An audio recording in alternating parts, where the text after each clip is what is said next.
State module का second example है यहाँ पर। Out of 12 men there are 4 science teacher, 5 art teachers and 3 commerce teacher, and out of 10 women there are 3 science teachers, 4 art teachers and 3 commerce teachers. In how many ways can a committee of 6 persons be formed such that there are 2 science teacher and 1 commerce teacher in the committee? हमें 6 person की committee form करनी है जिसमें 12 main है और 10 women है, और 12 main और 10 वुमेन को अलग अलग टीचर्स हैं उनमें, ठीक है। और कंडीशन ये है कि जो 6 पर्सन की कमेटी फॉर्म होगी उसमें जो 2 साइंस की टीचर होने चाहिए और 1 कॉमर्स का टीचर होना चाहिए, और हमें बताना है इन 6 पर्सन की कमेटी को कितने वेज में फॉर्म कर सकते हैं। 12 मैन में हमारे पास 4 साइंस के टीचर हैं, 5 आर्ट के टीचर हैं और 3 कॉमर्स के टीचर, और 10 वुमेन में हमारे पास 3 साइंस की टीचर्स हैं, 4 आर्ट के टीचर हैं और 3 कॉमर्स की, ठीक है। और हमें 6 पर्सन की कमेटी फॉर्म करनी है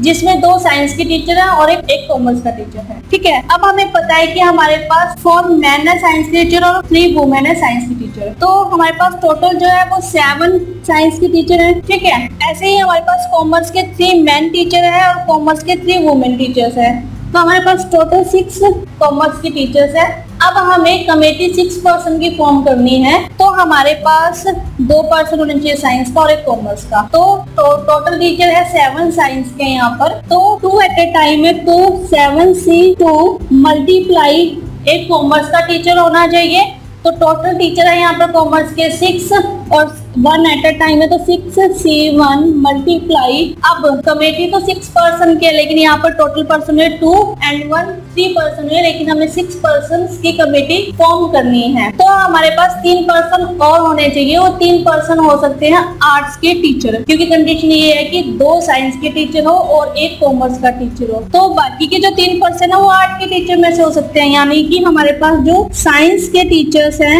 ये हम नहीं लेंगे, हम कॉमर्स के जो टीचर्स हैं वो भी हम नहीं लेंगे, क्योंकि कंडीशन है कि 2 साइंस का और एक कॉमर्स का होना चाहिए, जो कि हम ले चुके हैं। बाकी के जो पर्सन्स बचे यहाँ पे, बाकी के टीचर्स जो बचे हैं हमारे पास, उनको हम लेंगे। कितने बचे हमारे पास? 5 + 4 9 पर्सन्स बचे, 9 टीचर बचे हैं, जो बाकी के 3 पर्सन्स रह गए हैं उनमें इंक्लूड होंगे, ठीक है। तो हमने 6 पर्सन की कमेटी बनाई यहाँ पर, हम इसको सिंप्लीफाई एक्सपेंड कर लेते हैं। 7C2 यानी कि 7 factorial divide by 7 - 2 5 factorial into 2 factorial, multiply 6C1 6 factorial divide by 6 - 1 5 factorial into 1 factorial, multiply 9C3 9 factorial divide by 9 - 3 6 factorial into 3 factorial. अगर हम इसको और सिंप्लीफाई करें तो 7 फैक्टोरियल हमारे पास 7 × 6 × 5 factorial divide by 5 factorial into 2 factorial, multiply 6 × 5 factorial divide by 5 factorial into 1 factorial, multiply 9 factorial into 8 factorial into 7 factorial into 6 factorial divide by 6 factorial into 3 factorial, ठीक है। तो ये कैंसिल आउट हो जाएंगे, 5 फैक्टोरियल से 5 फैक्टोरियल, इधर 6 factorial 6 factorial, 2 factorial होता है 2 × 1 यानी कि 2, तो ये 3 टाइम्स, ठीक है, और 3 फैक्टोरियल होता है 3 × 2, तो इसको हम लिख लेते हैं 3 × 2, तो 3 टाइम 9 पे और ये 4 टाइम, तो अगर हम इन सबको आपस में मल्टीप्लाई करेंगे तो ये आएगा 10 5 8 4 वेज, ठीक है। यानी कि हम 10,058 4 वे से जो है 6 पर्सन की कमेटी को फॉर्म कर सकते हैं, जिसमें 2 साइंस के टीचर और 1 कॉमर्स का टीचर होगा।